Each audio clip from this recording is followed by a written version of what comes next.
Graça e paz do Senhor Jesus. Ainda estamos em Êxodo capítulo 3, como semana passada, só que desta vez nos versículos 7 e 8. O nosso tema é aquele que anunciamos, que foi dito aí em nossa página, que falamos semana passada, aquele que te socorre.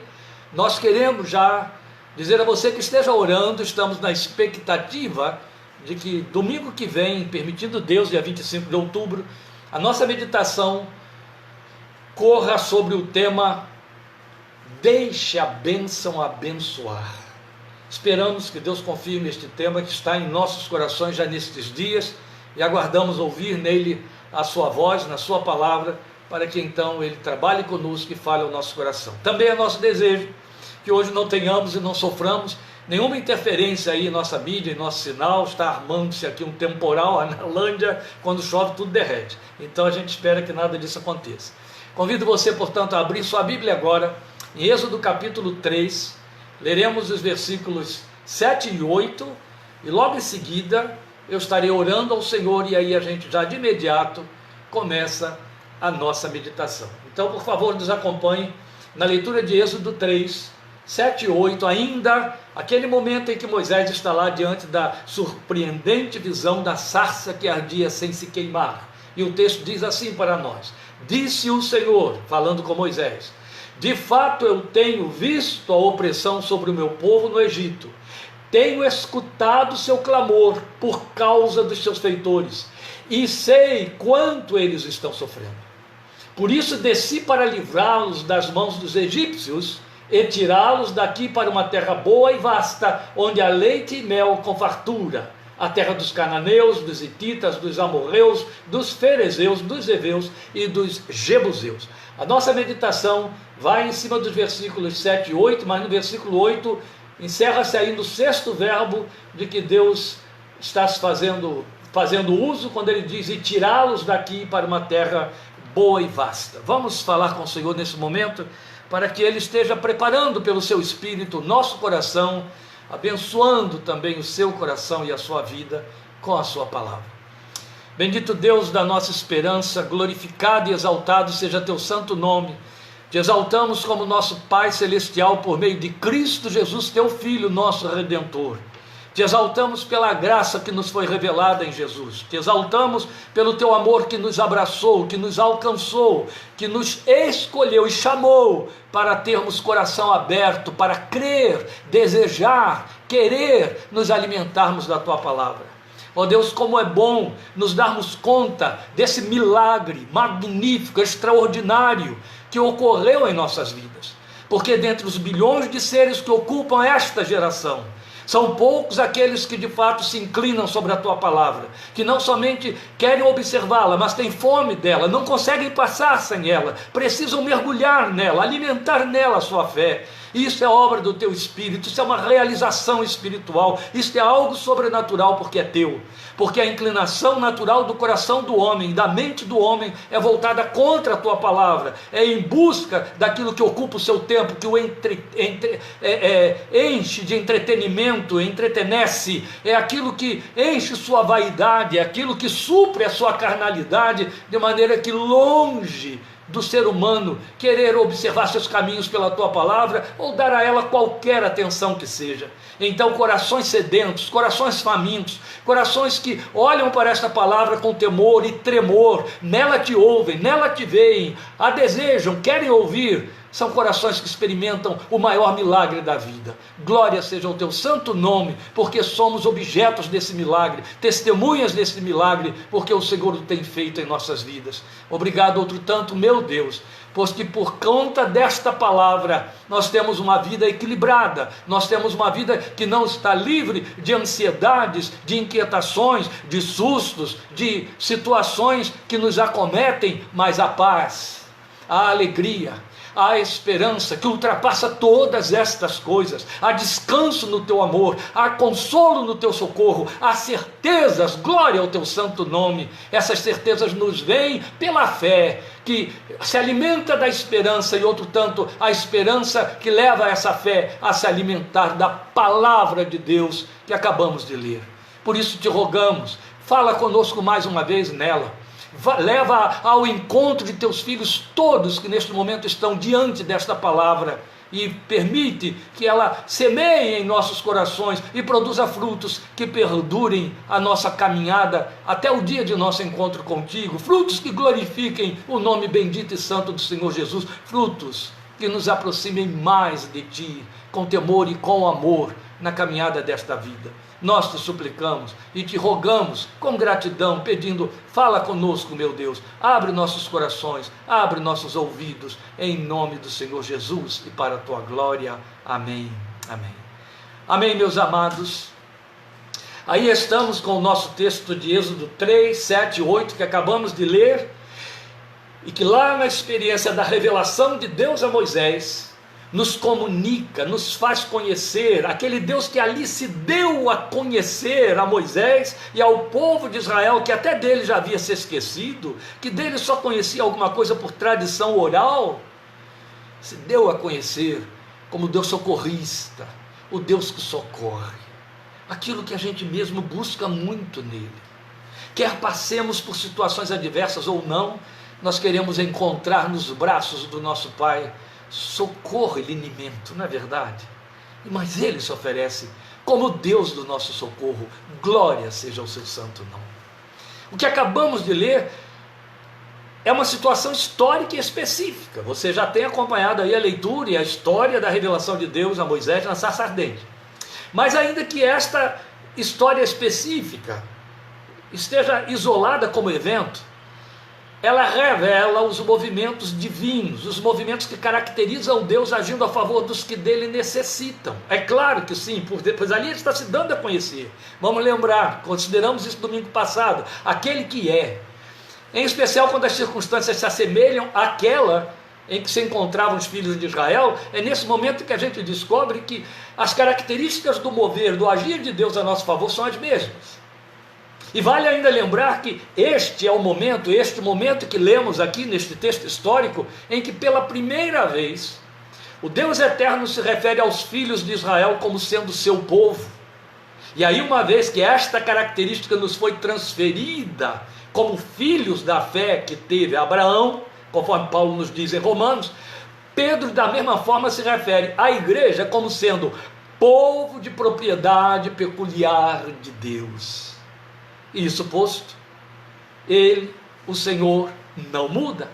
Ele se move para socorrer aos que lhe pertencem nas mesmas condições como fez com o povo de Israel dos dias de Moisés.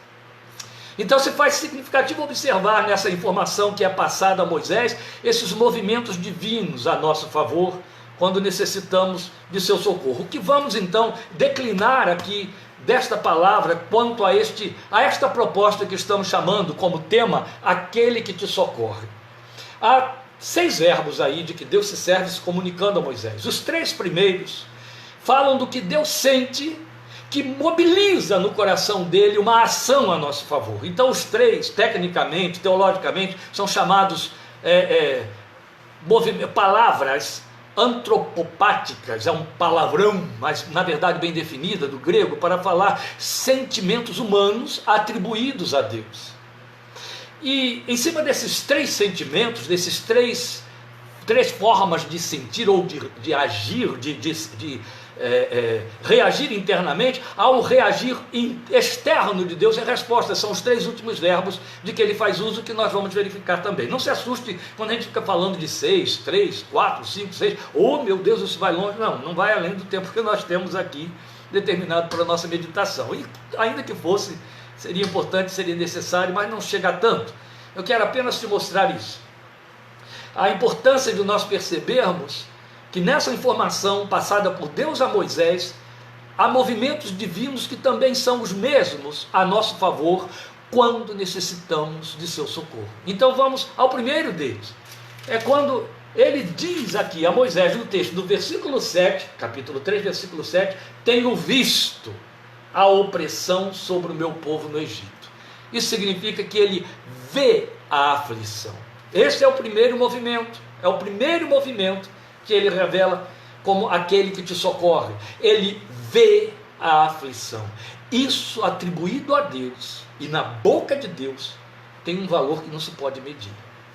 O que ele significa minimamente, eu digo minimamente, é evidente, porque a nossa mente é finita, nosso esquadrinhar da palavra de Deus é totalmente limitado. Então é minimamente o que a gente pode deduzir daí, declinar daí, por ele ver a aflição, é que ele conhece quem produz a aflição, quem causa a aflição, ao mesmo tempo em que conhece quem a sofre, quem a padece. Percebe?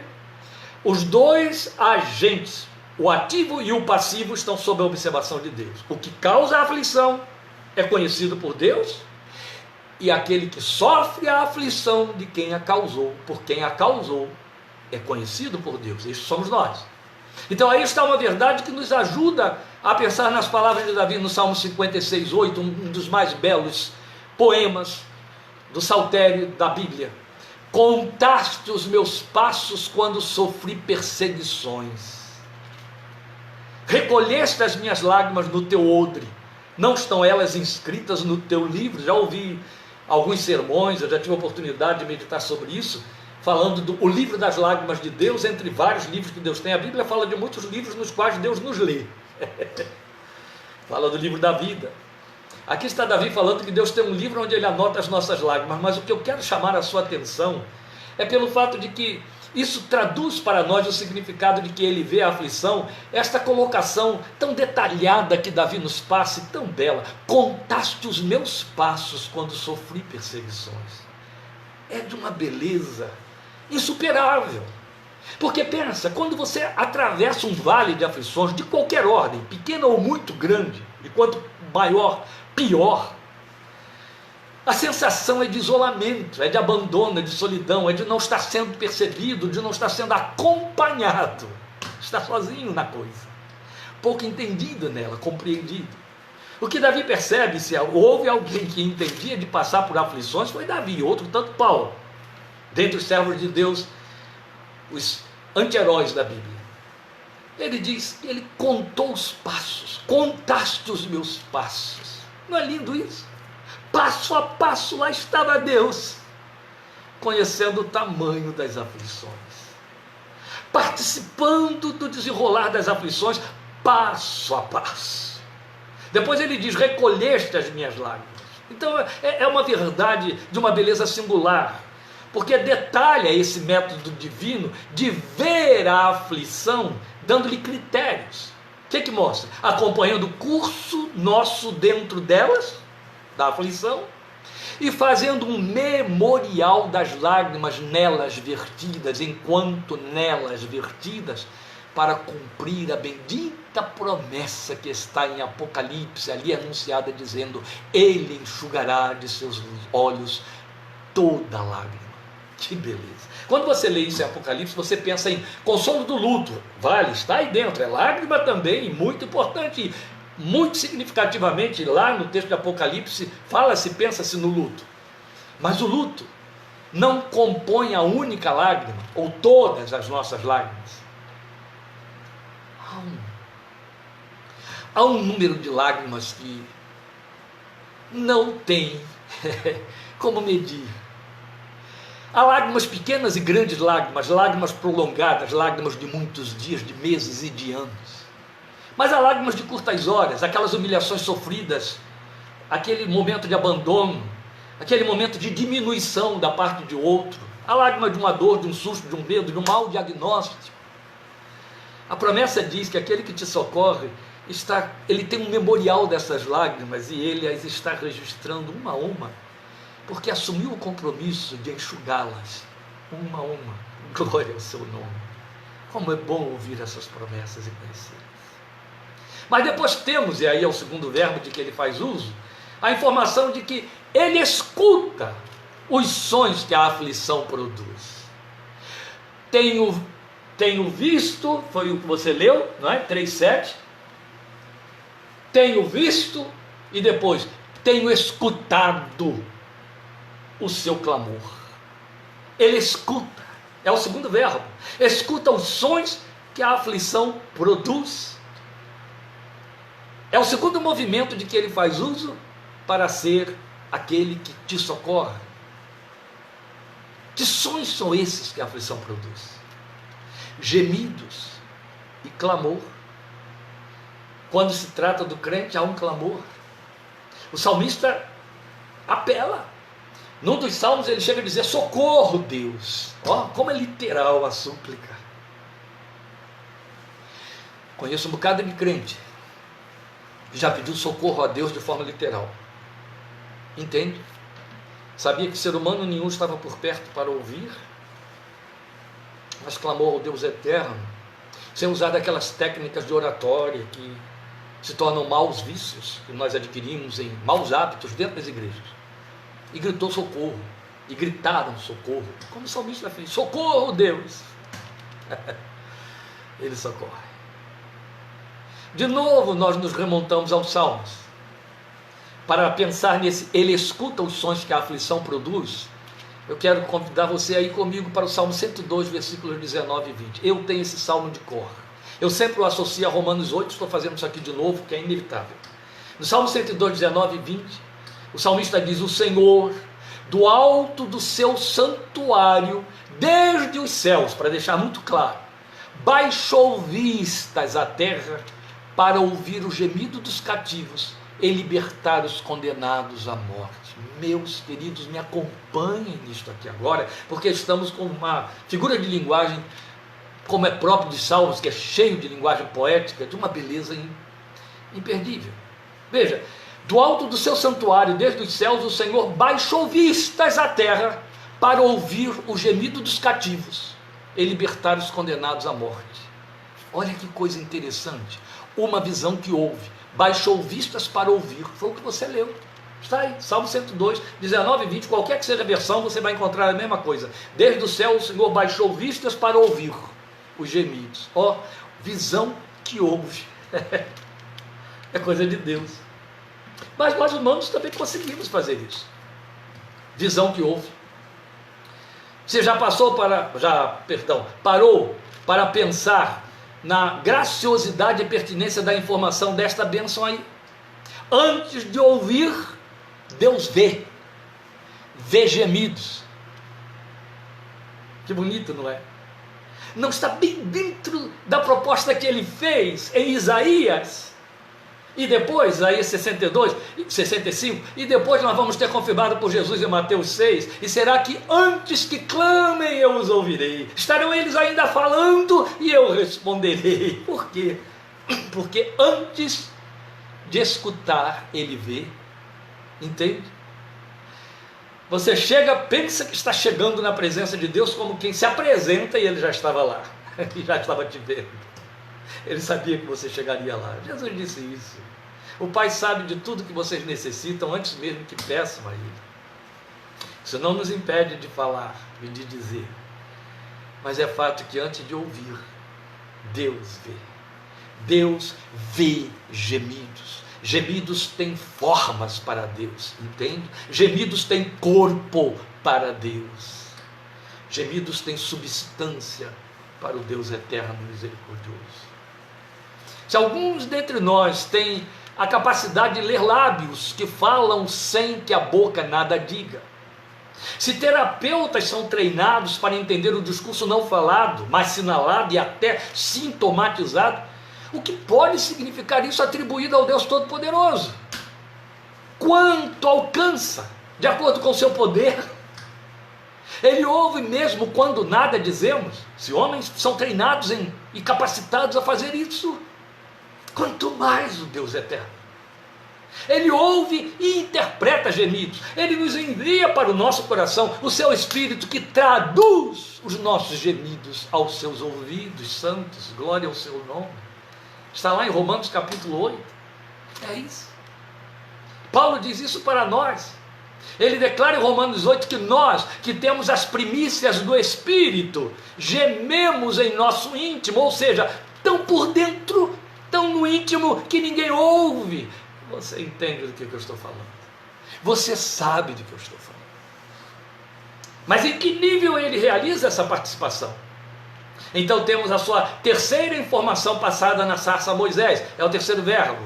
Ele conhece a intensidade do sofrimento quando ele diz: sei quanto eles estão sofrendo. Oh, meus queridos, vamos repassar isso ligeiramente aqui, não temos tempo para parar em cima, mas repasse comigo de forma ligeira.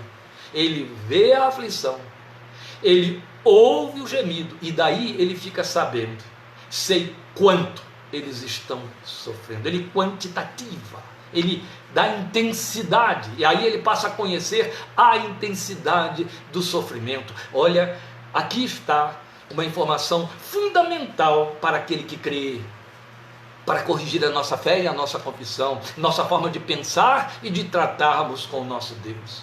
Quando ele declara através de Moisés, sei quanto eles estão sofrendo. Que socorrista seria esse que não pudesse ter essa identificação tão íntima?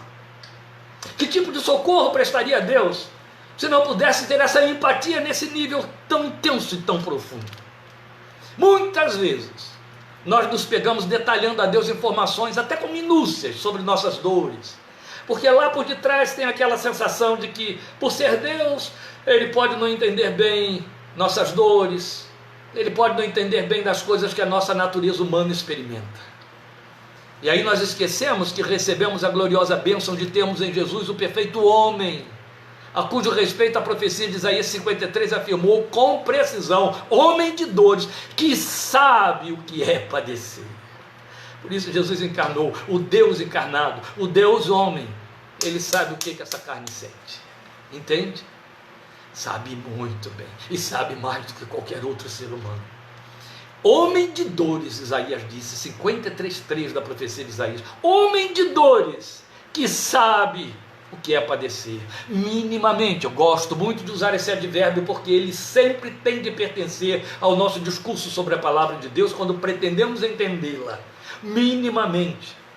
A colocação de Isaías 53:3, ao afirmar para nós que ele é homem de dores e sabe o que é padecer, nos informa que, como Deus encarnado, nós temos no céu o Deus encarnado que ressuscitou no corpo glorioso, o Deus que entende de humanidade, o Deus que se tornou homem, ser humano, se aparentou comigo e com você. Sabe o que é um corpo que cansa, que tem sede, que tem fome, que tem cansaço, dor, aflição e que morre?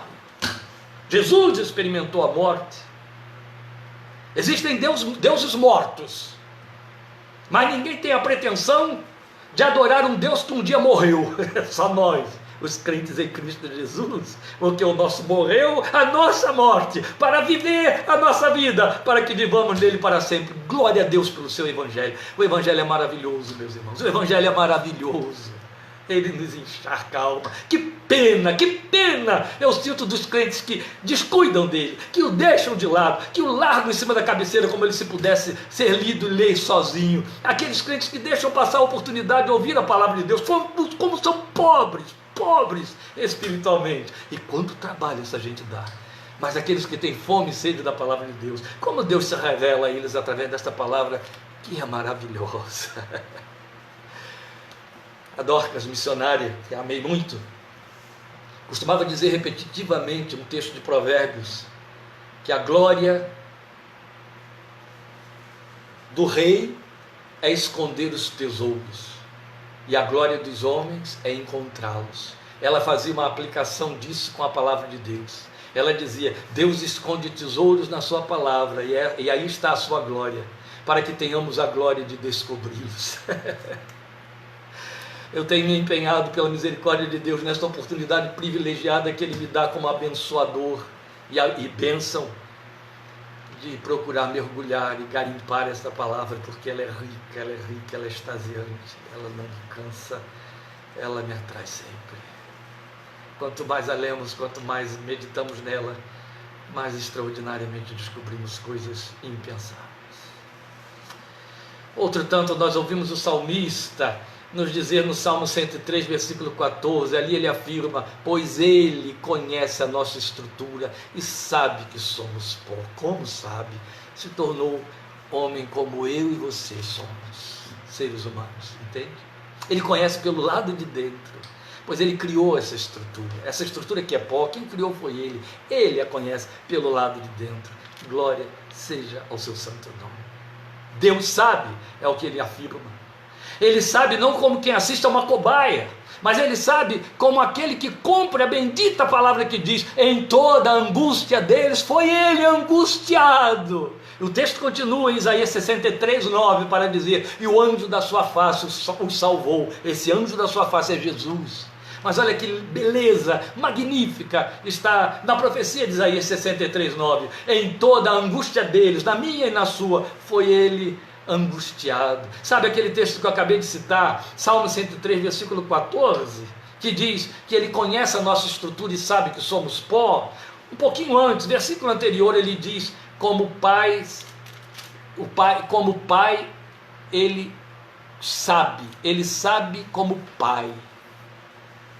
Qual pai, qual mãe, e agora eu posso dizer, qual avô, não se angustia quando há um gemido diferenciado do seu filho ou do seu neto? Em toda a angústia deles foi ele angustiado. Ele o sente como Deus, como Deus.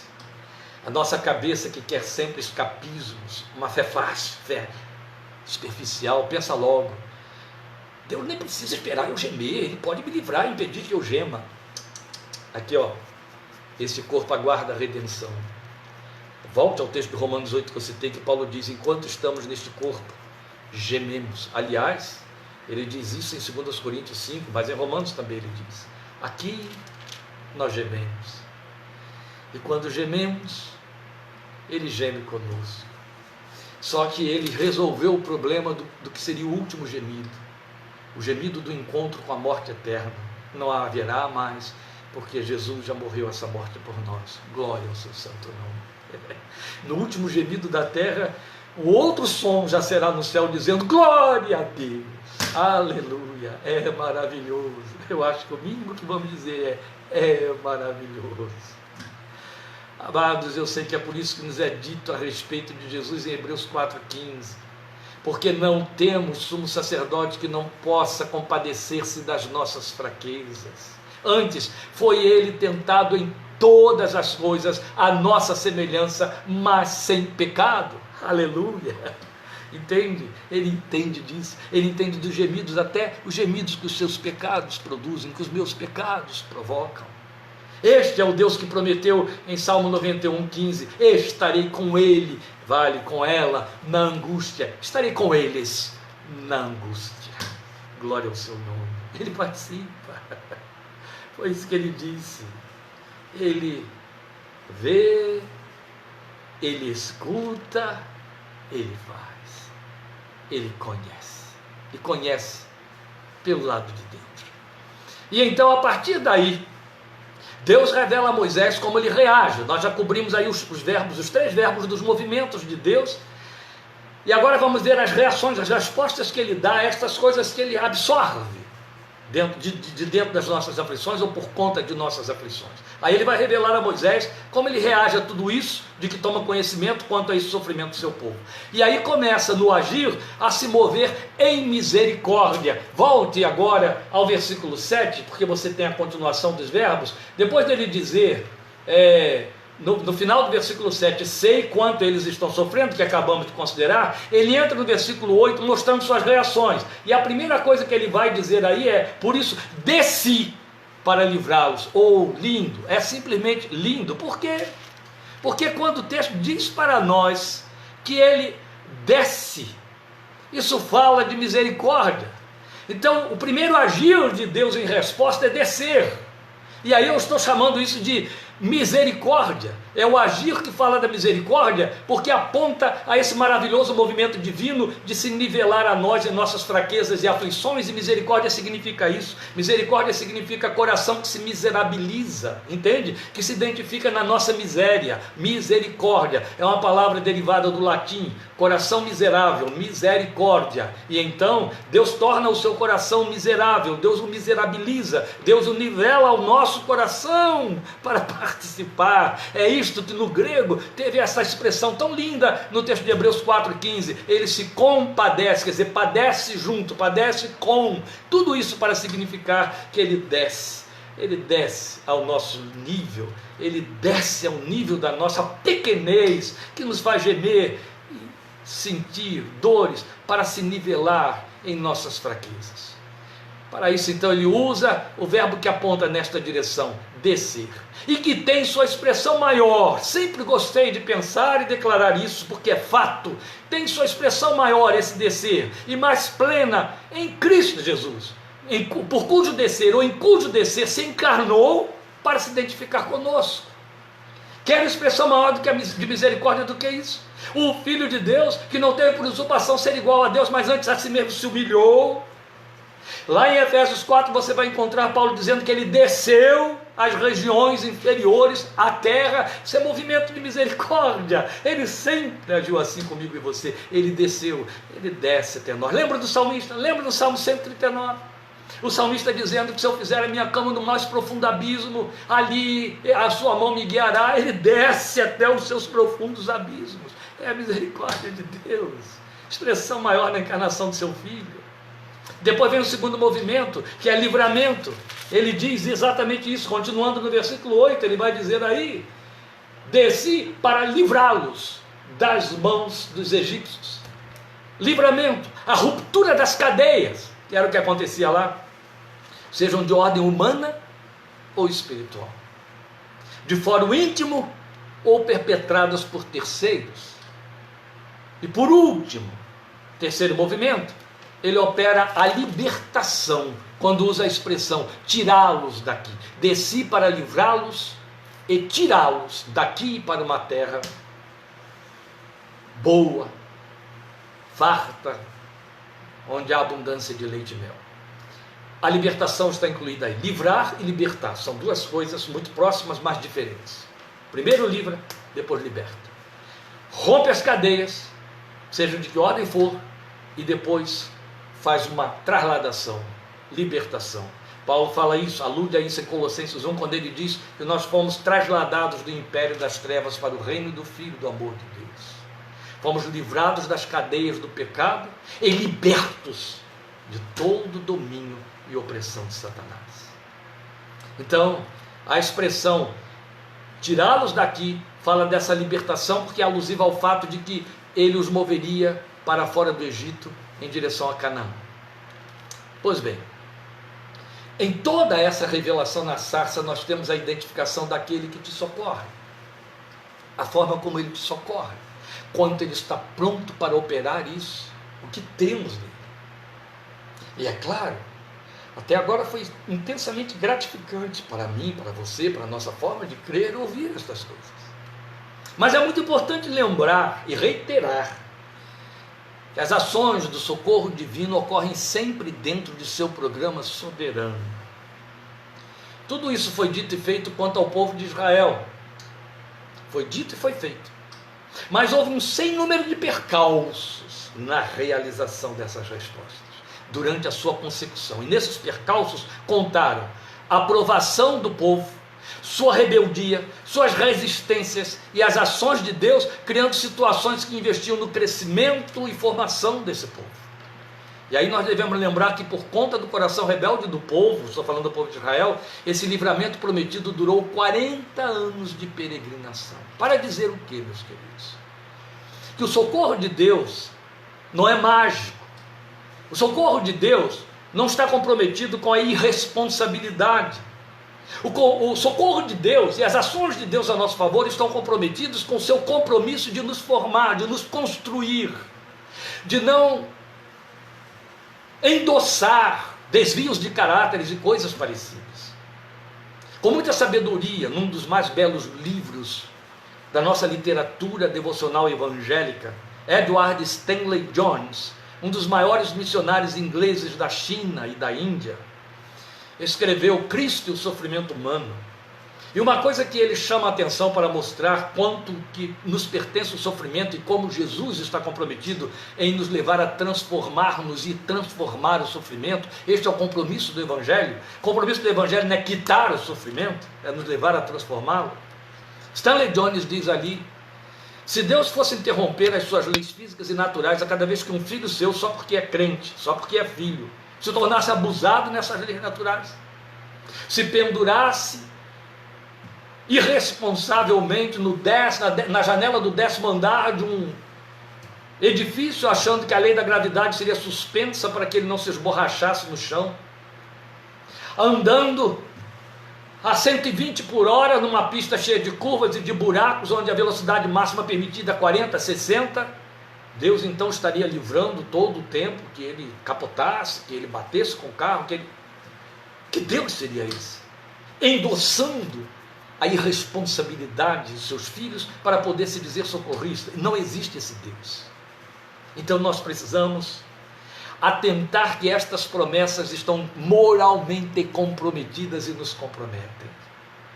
Eu sei que isso tira toda a grande alegria do que viemos ouvindo até agora, mas nos posiciona no lugar de responsáveis, confessores sérios, comprometidos com Deus, com a ordem, com a razão, sem fantasias, com sabedoria, como Jesus requeriu a respeito do seu povo. Então nós devemos pensar nisso. Não é diferente conosco. E por não ser diferente conosco, isso não se traduz em morosidade divina, mas é do agir que a sua soberania estabelece, construindo, criando, investindo em nosso crescimento, para que suas bênçãos sejam valoradas, elas tenham lastro em nossa formação moral, não se constituem escapismos mágicos, facilitadores, que não promovem fé, nem investem na esperança, para não acontecer de a bênção se tornar em maldição. Esta é a razão porque, meditando nesse texto, eu pensei em orar sobre, falarmos domingo que vem sobre isso, que a bênção seja a bênção, entende? Ele é o mesmo Deus que agiu na vida de Marta, Maria, Pedro, Tiago, que passou pela espada de Herodes, também na vida de Paulo, onde naufrágios, perseguições, prisões se repetiram continuamente. Mas nada impediu Paulo, a despeito de todas estas coisas, onde muitas vezes parece que não foi socorrido, nada o impediu de dizer: eu sei em quem tenho crido, aleluia, eu o conheço. Como se não bastasse, este homem encerra a sua carreira dizendo: combati o bom combate, acabei a carreira, guardei a fé, aleluia. É o que Deus espera de mim e de você. Vamos lembrar sempre que servimos ao Deus que não nos livra da batalha. Isso é o que a gente quer. Ele não nos livra da batalha. Antes, como disse o salmista, Salmo 144, 1, confira depois: bendito seja o Senhor, rocha minha, que me adestra as mãos para a batalha e os dedos para a guerra. O mesmo salmista que diz: com o meu Deus saltarei muralhas, com o meu Deus eu vou vencer um exército, entende? Ele não diz: escaparei da guerra, escaparei do exército, escaparei das muralhas impeditivas, não. Com ele eu vou transformar. Esta é a proposta do Evangelho. Deus te socorre, Deus me socorre e constrói nos nossos desertos através da forma como nos socorre. Bendito seja o seu santo nome. Ele é aquele que te socorre. A mim ele serve como Deus desse jeito, entende? Glória seja o seu santo nome. Eu quero encerrar, mesmo porque eu tenho tempo, aproveitando para tirar aqui o chapéu da minha fé para uma irmã muito amada, que nos acompanha assiduamente, domingo após domingo, a quem eu conheço há 50 anos quase. Crente em Jesus. Esse tipo de crente que, ouvindo esta palavra, que hoje, justamente hoje, coincidentemente ela não está ouvindo, isso me deixa mais à vontade então para fazer menção dela, sem citar o seu nome. Esse tipo de crente, que à semelhança de Marta e de Maria, pode dizer como Paulo: combati o bom combate, acabei a carreira. Quem é essa mulher? Eu não quero dizer quem ela é, mas como ela é. É uma irmã que eu já conheci na fé quando me converti. Ela era jovem, casada de pouco. Eu frequentava muito a casa da sua tia. Ela tinha 2 filhos bem pequenos. O segundo filho profetizou o nome, quando ele ainda tinha 2 aninhos e pouco, da irmãzinha que nasceu logo depois, a mãe grávida e a tia, que nos conduziu todos no Evangelho. Ela sonhou que esse menino pulava diante da barriga dessa mãe e citava o nome da menina. Assim todos ficaram sabendo que seria uma menina e já separaram o nome e deram o nome dessa menina. Poucas vezes na história cristã conheci uma mãe e uma crente que sofresse tanto quanto esta irmã. Ela perdeu os seus filhos adultos da forma mais dolorosa possível. Tragédias tremendas. A filha é essa mesma. 15 dias antes dela morrer, e ela estava na igreja, tinha voltado para os caminhos do Senhor. 15 dias antes dela morrer, eu estava ministrando num culto em São Gonçalo, no Rio de Janeiro, e essa tia que nos conduziu no Evangelho participava desse culto. Essa moça morava no interior de São Paulo, aqui também onde eu moro, mas não na mesma cidade. E Deus, na hora que eu estou impetrando a bênção sobre o povo, encerrando o culto, me dá uma visão dessa tia, sofrendo com a mão no rosto, aos prantos, e o número 15 surgiu na frente dos meus olhos. Eu entendi uma palavra profética de Deus dizendo: ela vai passar dentro de 15 dias por uma aflição sem medida, muito tremenda. E eu contei ao povo na hora e disse, e Deus tocou na vida a respeito de quem Ele falou, de forma que vocês não precisam me perguntar quando terminar, fui eu, se você tem dúvida, não foi você, ela sabe, e não deu outra. Quando terminou o culto, que eu me despedia do povo, ela passou por mim e disse: Ele falou comigo e eu estou assustado. Eu disse: fique em paz. Eu não sabia o que era. 15 dias depois, tomamos conhecimento da morte trágica da sobrinha neta dela, da filha dessa irmã de que eu estou falando.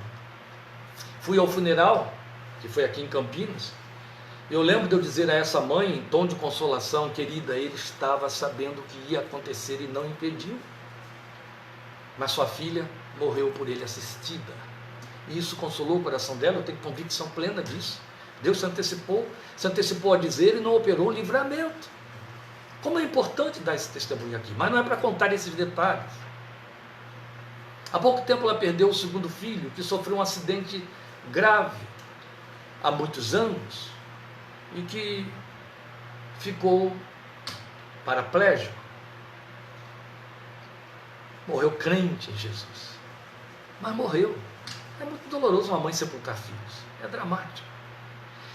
O terceiro filho, que era o primeiro, aos 15 anos, foi livrado de uma morte trágica, num acidente em que a pessoa que dirigia o carro a cujo lado ele estava, morreu quando esse carro caiu dentro de uma represa de madrugada. A pessoa que dirigia o carro morreu, mas esse rapazinho de 15 anos conseguiu escapar pelo para-brisa quebrado. E também nessa época, Deus me acordou de madrugada para orar por ele. Eu corri na casa dessa tia velha no dia seguinte para saber se estava tudo bem, e lá já estava a notícia. E ela passou por esse sofrimento terrível. Anos depois, esse rapaz sofreu um acidente trágico, do qual sofre sequelas irreversíveis até hoje. Mas glória a Deus, está aí, é o filho que ela tem consigo. Percebe o que eu estou lhe contando? Eu estou falando de uma crente que sofreu os piores reveses que uma vida pode reservar. Perdeu da pior maneira seus filhos e sofreu coisas muito trágicas. Mas é uma crente de uma confissão inabalável. É uma cristã que adora o Cristo que eu amo. Entende? A sua confissão não está baseada em favores. Ela faz uma trilha e fez uma carreira à semelhança de Paulo sobre desfavores. Mas ama esse Jesus. E confessa esse Jesus e fala a respeito dele para todos. E é nele, e foi nele, nos seus braços, nos seus ombros, que essa amada irmã foi buscar consolo para essas dores, para as quais não há alinimento. Paulo diz: de um assim me gloriarei eu. Pode ser que ela venha ouvir essa mensagem amanhã, ela não está ouvindo hoje. Eu quero te dizer, minha querida, minha amada, de uma fé assim, eu me gloriarei, hoje e sempre. O Senhor te preserve, te conserve, te fortaleça. E Deus dê a você, crente meu irmão, crente minha irmã, a capacidade de amá-lo e de crê-lo, não porque Ele facilita as coisas para você, mas porque Ele é.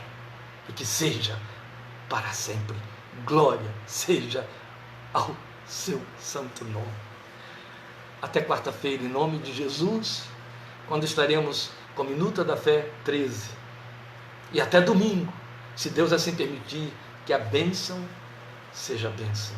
O Senhor te abençoe, te fortaleça, te guarde, a você e a sua casa, na graça e na paz de nosso Senhor Jesus Cristo. Amém. Obrigado por sua participação. Amém.